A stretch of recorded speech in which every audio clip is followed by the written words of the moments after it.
Hello guys, welcome. This is Live with Linda. So today I want to talk about how I almost got tricked into buying Knorr cubes. Sounds funny, but it's true. I almost got tricked. Let me tell you what happened. Like, I love eating barbecue.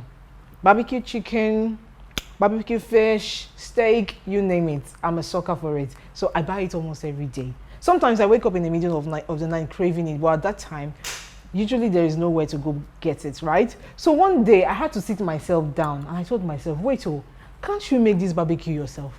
Do you know how much you're spending on barbecue alone? It's the cheapest you can get around here is like between 3,500 to 5,000 actually for chicken, and fish and the rest.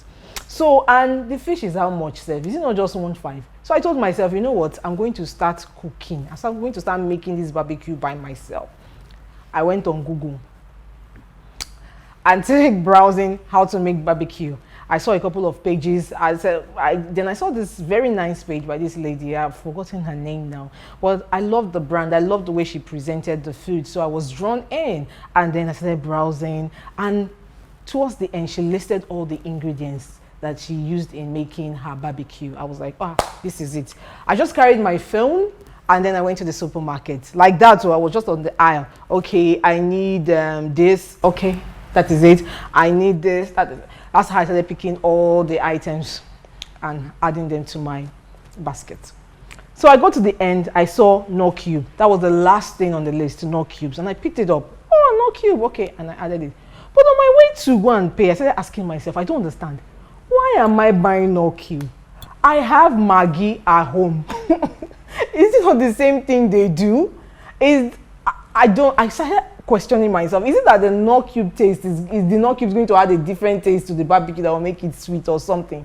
They both do the same thing. But I was going to buy a whole pack of Knorr cube when I have a pack of Maggi sitting at home because I barely cook these days because of work. I would have just bought that Knorr cube and wasted it for no reason. So I had to bring myself to order. Well, guess what? Do you know how many people would have bought Knorr cube just because of that list? All right, so it's not like I don't like Knorr cube. I love Knorr cube. Growing up, I was in love with their ad, Knorr cube, Knorr cube. That was one of my favorite Knorr cube ad. But you know how it is now with Maggi. Almost everybody has Maggi. I buy Knorr cube sometimes too. But the point is, their influencer marketing was on point. So if you're there wondering if influencer marketing works, yes, it really, really and truly works. If not that I had to stop myself, I would have bought Knorr cube that day. And I'm sure a lot of people, just imagine the amount of people that would have gotten Knorr cube just because, they wanted to have a taste like.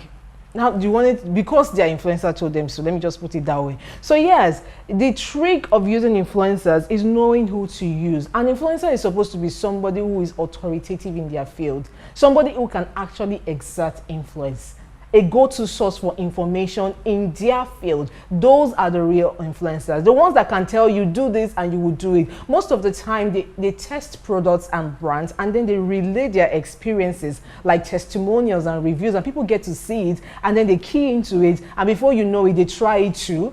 Because nowadays, before people even buy anything, they go online and browse and see what the reviews are. So yes, those key influencers are very, very, very good for your business, especially if your immediate goal is to sell, right? It's best to use such influencers, people that are strong. Apart from the fact that people who are food fanatics would have known her and loved her and follow her. Me, I'm not really like a food fanatic like that, but see how I got to find out.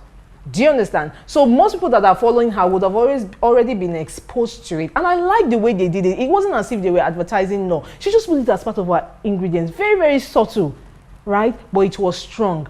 So I see a lot of brands these days just choosing influencers that don't even add anything to their business. That's not how to do it. You have to know the difference between a celebrity and an influencer. Like I said, an influencer exerts influence. Celebrities just have numbers. Some of them can actually influence, so don't get it wrong. There are some celebrities that can give you brand awareness, positioning, and also influence. Those are the ones that really have die-hard fans. They'll tell their fans, go and buy it, they will buy. But there are some that just have numbers. The only thing they can give you is brand awareness. Okay, you still have to do the work in convincing your customers to try your product. But there are some that are so good that they can actually help you convince customers to buy. That is the essence of brand influencing. So, like I said, your strategy will determine who you use, whether you want to use a celebrity. Like most big brands, they use celebrities for endorsement because of brand awareness and positioning. And some of those big brands, most of those big brands, they already have their sales strategy sorted out. They already have their distribution channels sorted out, right? It's just an additional thing. But I see some small brands coming up. You don't even have proper distribution channels, right? And you're already doing celebrities to promote your product. How would these people get your product? It's even if it works, how would they get your product? You don't even have proper, you're just wasting resources. I'd advise, if you're a new brand, you're just coming up and you need sales, best thing to do, choose a very strong influencer in your niche and use them.